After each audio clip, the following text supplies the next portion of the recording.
everyone, welcome to the episode of Globalization where we dive into how interconnected the world affects my daily life. Let's get started. Simulan natin sa beauty products. Nang dahil sa globalization, nagkaroon ako ng pagkakataon na ma-access sa mga beauty products all over the world, kagaya ng Korean skincare and Chinese makeup products. Through globalization, I get to experience the best of global beauty trends and discover what works best for me.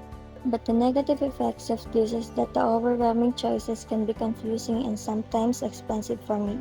Plus, the environmental impact of shipping products from across the globe is something for me to consider.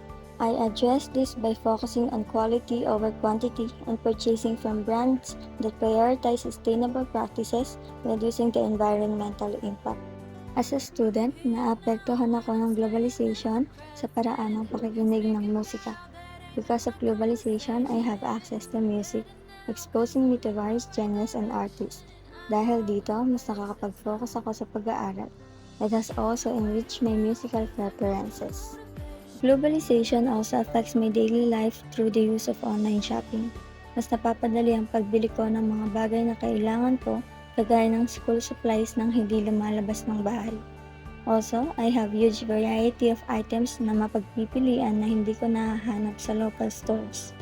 Less hassle and super convenient dahil I can shop anytime and anywhere I want. The problem is, because it's easy for me to buy products in just one click, I always overspend. I address this by setting my budget and by teaching myself to buy only necessary. Isa sa mga libangan ko ang panonood ng K-drama. The storytelling, the fashion, the culture is so captivating. Dahil sa globalization, nalalaman ko ang kultura, lengguwahe at kaugalian ng mga tao sa ibang bansa.